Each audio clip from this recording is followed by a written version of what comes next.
Okay guys, so this is going to be episode 2 on the E60 530i. It's been a few weeks. I've been daily driving the car. There's definitely something going on with the transmission. I'm getting a lot of flared shifts between 3, 4, 5, so it's taking a second to engage when it upshifts. There was one time where I spent about 20 minutes on the highway and I came to a stop at a stoplight after getting off of an off-ramp. I was sitting there idling, and it did a hard downshift. So I thought I don't know if this thing shifts into neutral at a light or if it just stays in first gear with the brake pedal down. But either way, it was one gear higher. So either it went from first to neutral or second to first, and it was a hard downshift, and then it threw a code. It wasn't as bad as whatever code was thrown before I bought the car, because I was able to drive to where I was going a few blocks, turn the car off, did what I was planning on doing there, and then when I got back in the car a few minutes later, everything was fine. It does have a code stored for that. It's P320D, and that's just off of like a Harbor Freight code reader, so it's a pretty standard transmission fault, I believe.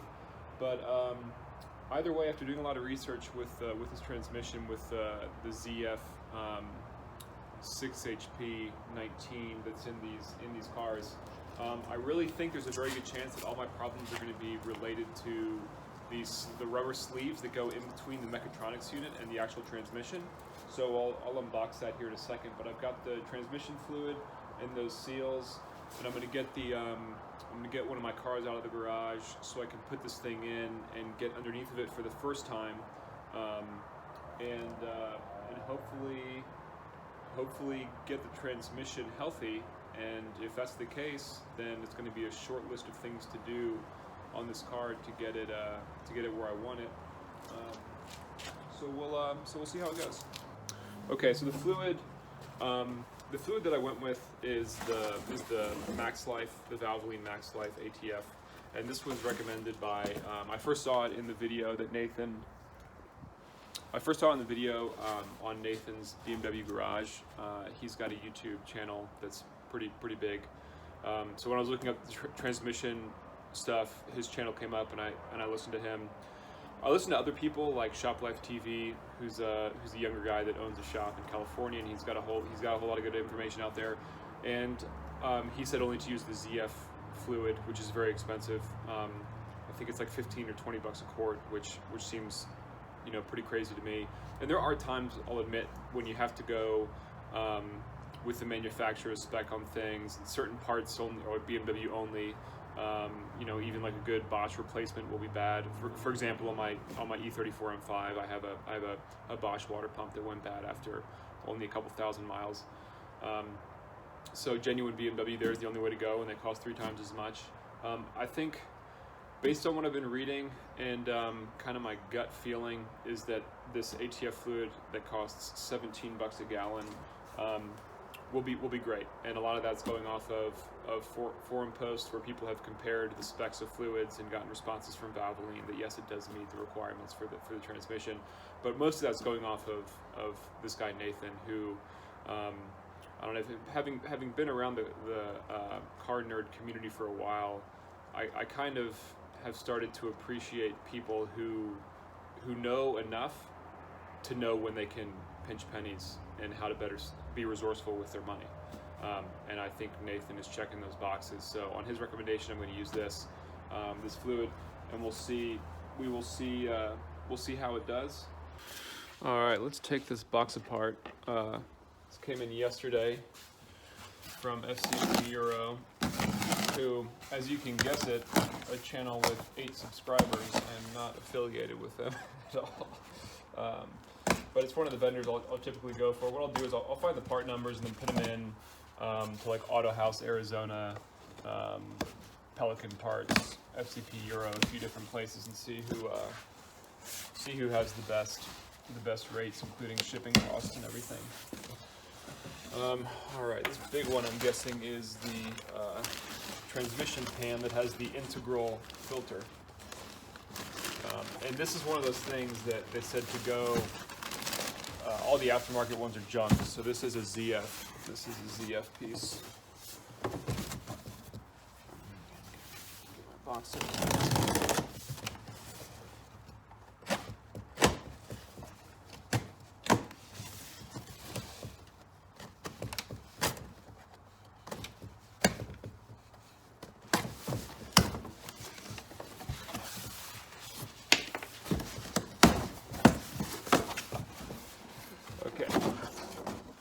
So here it is.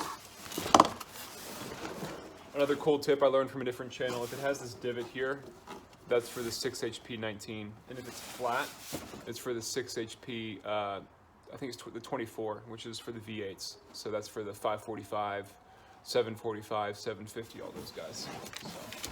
So this comes with the gasket, and then okay,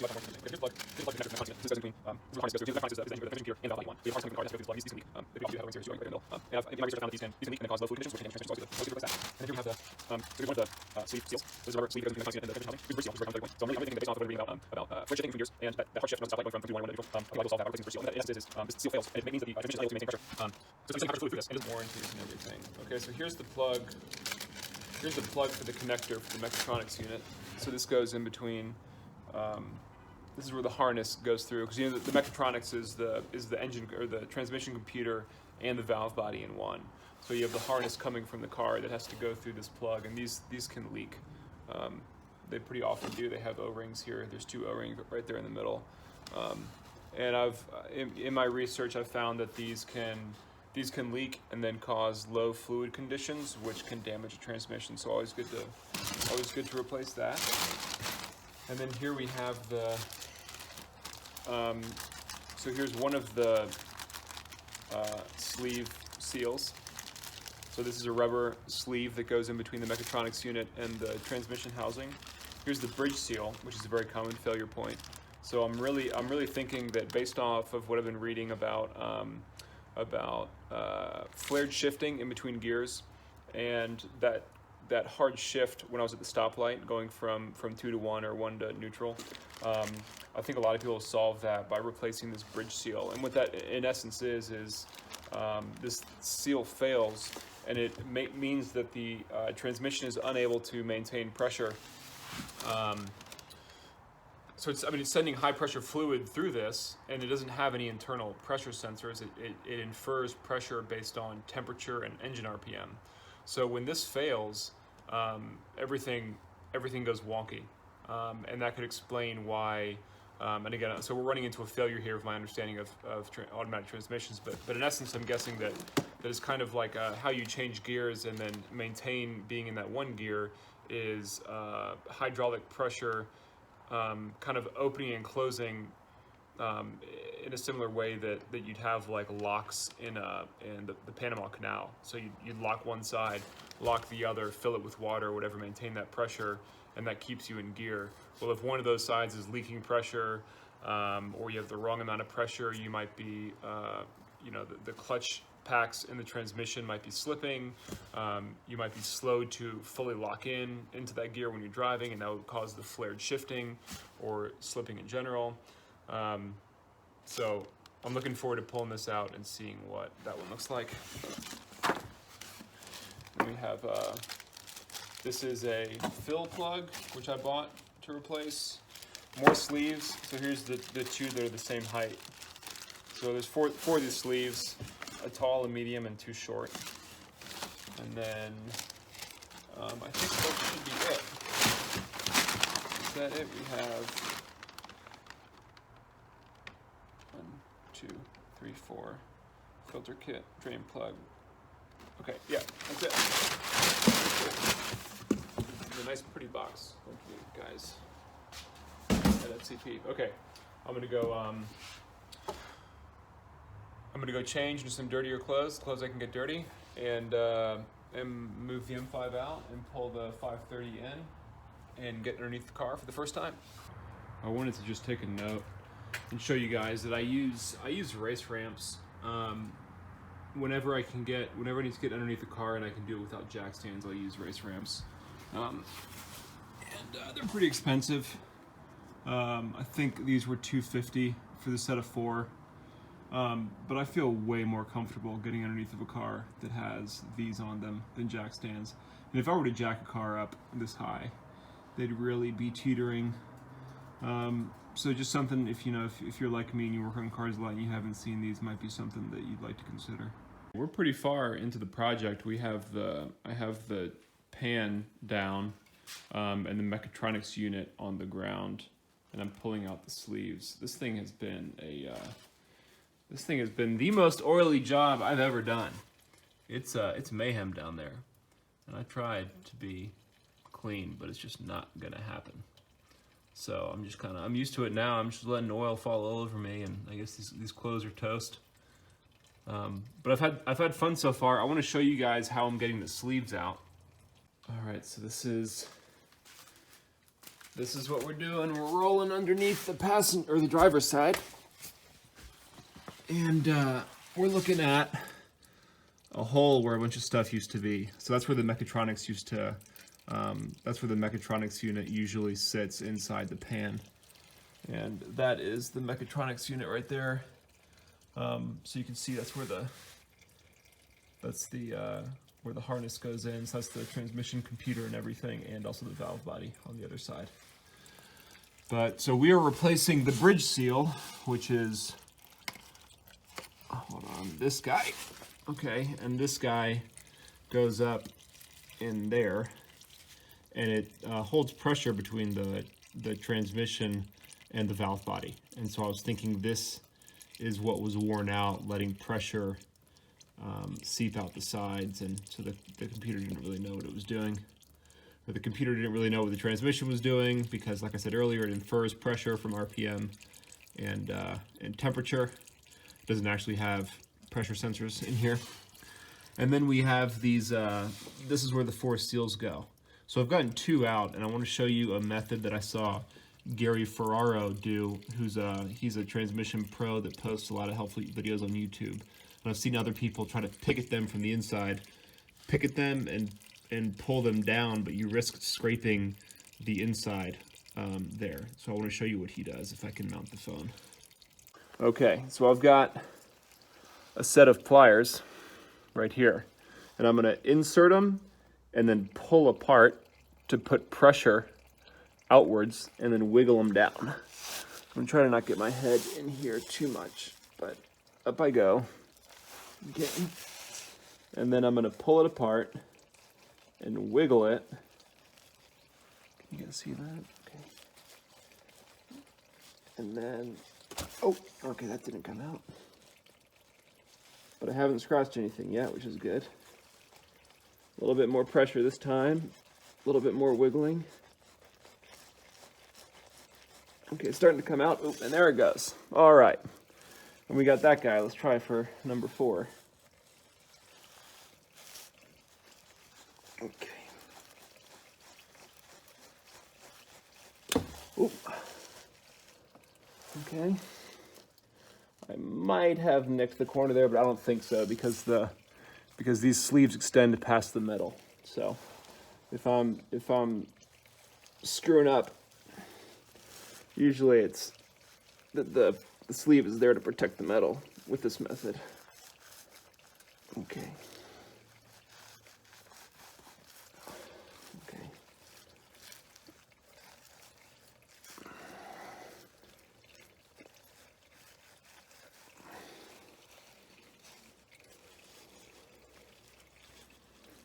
There we go. All right, super easy. Okay, now I want to go up and compare old and new. Okay. So there's going to be lots of shadows. Sorry, but you can tell. I mean, that one right there in the middle. That's pretty significant. This one, the new ones are on the right. You can see they're a little bit taller. And then here's the bridge seal. And I mean, it's hard. I'm hoping this picks it up, but you can tell there's a very big difference. Ooh, look at iPhone's doing a good job. Okay, so that should show you the difference in condition. Maybe this middle piece is the same, but the sealing surfaces on the left are just deformed. So I'm pretty excited. I'm feeling pretty good. I think there's a good chance that this is going to make this car drive much better. and keep it on the road for a couple more years, hopefully. So I'll get back to it. All right, so it's the next morning. It's about 7. I've been up for an hour. I got the transmission pan. I got everything bolted back up last night around 1. I was putting, the first step of the fill procedure is to fill it up while the engine is off. So I pumped about a gallon of ATF in there, and then I went to go put the fill plug in. I couldn't find the fill plug, and then I had to go find the old one and put the old one back in. Then I went to go start the car, and I got nothing. A whole bunch of warning lights were on the dash, and it wouldn't even attempt to crank over. I made sure it wasn't a battery issue. I hooked up a spare battery. That did not do it. And it was 1 o'clock, and this car is a straight piped, this is a mean 3-liter automatic 5 Series with straight pipes. So I didn't want to wake up all the neighbors and everything and be obnoxious anyway. If I couldn't get it running at 1 a.m., the earliest I'd get it running is about 2 or something. So I decided to crash for a few hours in the car, which was not super pleasant because it's 30 degrees. But I decided to do that instead of drive my M5 home about 20 minutes away, just because I noticed it was leaking a little bit of coolant when I pulled it out of the garage yesterday. Anyway, so I decided to crash for a few hours, and I woke back up, and I looked up what could be my issue, and everything's pointing towards not hooking up the connector right to the mechatronics. So I dropped everything back down. Drained the fluid into a clear container so I can reuse it, and I think I found the issue. So I did not pay enough attention to the procedure of hooking everything back in. This is the sleeve that goes through the transmission housing, and you have the tab down here on the bottom, which is in the released position. So there's an alignment tab right here that you should be able to see, that goes to the 5 o'clock position. So this thing slides in right here. All right, and the way I had it before, if you can see, I don't know if you can see that or not. Okay, there's a ridge. So here on this thing, you've got this little O-ring on this side, right? And then you've got a little channel here. And what I was doing before was I was getting it to about right here where the O-ring is covered up, but this channel is still exposed. And people were saying you don't have to push in too hard and it'll line up, and I can still push this alignment tab up. So I can still slide it up, and it slides up real easy. Well, at least it was before. Okay.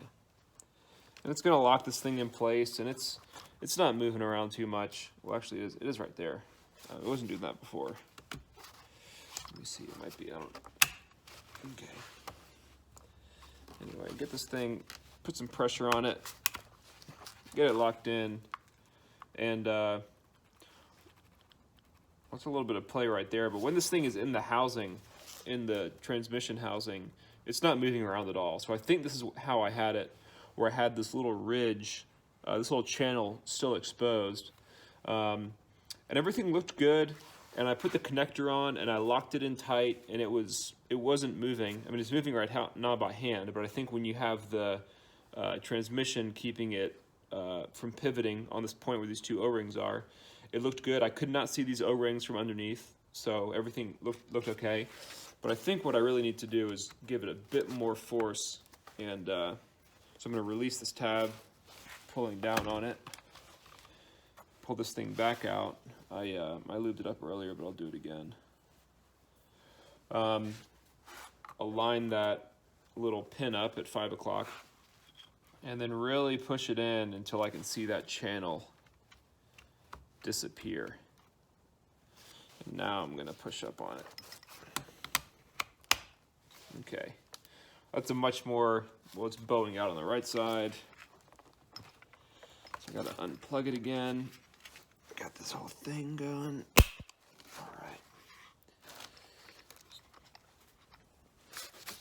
Okay. So, all right, now I have it in. And that was putting a good amount of force on it, pushing it this way with this hand while I'm pushing the tab back in. And now it's much more sturdy. So I think that was my issue. I just had a little bit of a gap here between the harness and the actual mechatronics pins. So they weren't getting enough contact, so I was not having communication between the mechatronics and the car. I'm glad that I found something that's likely a cause. I was worried that I had bent these pins here in the mechatronics. But I'm also not excited about having to do this now, because when this thing is in place, there is very little clearance to be moving around the sleeve. It's annoying to get in, just to get in the hole.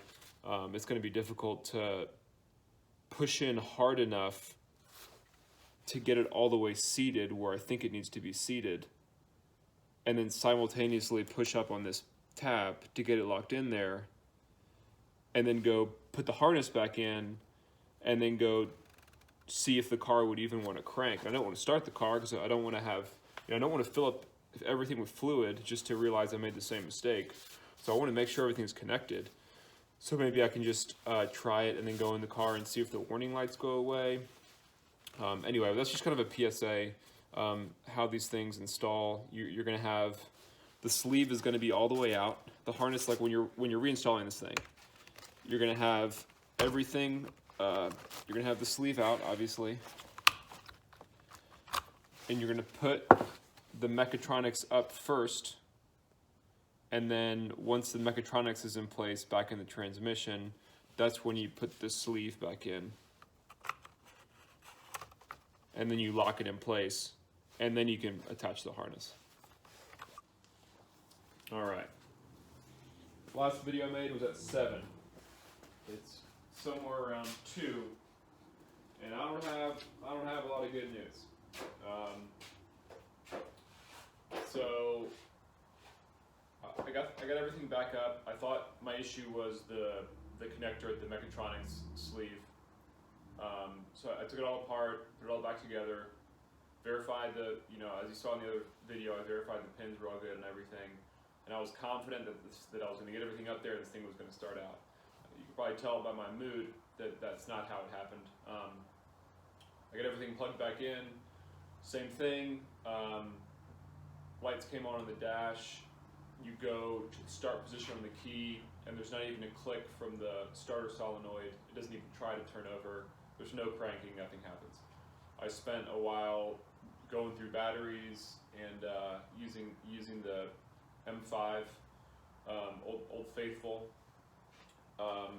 using that S38 as a generator. So I hooked that up for a while. Again, was pretty confident that voltage was not the issue, and that it wasn't just not cranking because it didn't have enough to get over that threshold for the starter solenoid. And then got to searching. So what could be the issue? And I found out that there's a small chance, but it's a chance that if you touch the pins on the mechatronics unit, like I just did this morning when I made this video that you would have seen 30 seconds ago, that there's a chance that static electricity can damage that unit. So right now I'm sitting here with this thing up on stands. It has a transmission code that makes it so it won't start, so I can't put fluid in it. I can't see what's going on. I did borrow INPA, the BMW Diagnostic stuff from somebody, but they're 20 minutes away. I could go borrow it from them again and see if I can reset the fault code from the computer. But then I'm wondering, so if I triggered a fault code because I turned the car on without that thing connected, would that fault code go away if I turned everything off, connected it, and then plugged it back in? Then would it be communicating with the transmission? And my gut is telling me yes. So I'm thinking that it's more likely that I damaged the mechatronics unit or something, and that's pretty much where I'm. I think I'm going to stand still now until I either learn how to troubleshoot the mechatronics, or I get better diagnostic tools, which means I might be shopping for some kind of better code reader, looking into a few options. So that might be my next step. So I was hopeful that this was going to be an example of like getting a car and getting lucky and fixing a car on the cheap and doing due diligence, but I think I just might have broken it worse. So this one might get this one might see the chainsaw yet. Well, it'd be a sawzall, but I don't know. And then to make things to explain my cheery mood, the M5 has a leaking clutch. So it's got a leak. It's leaking water from the water pump, which is a bummer because I did that water pump like 2,000 miles ago, 2 years ago, and it's a Bosch unit. It's not junk, but that's leaking now. So I'm worried about driving that thing on the highway. And then and now the clutch pedal is only engaging at the very bottom. So I gotta go. I'm gonna go hook up the pressure bleeder right now and troubleshoot that. But this is, I mean, maybe an example of the downside of my method. Maybe you do just want to go ahead and spend all of your money on a car that you kind of like. Maybe I'm doing it wrong.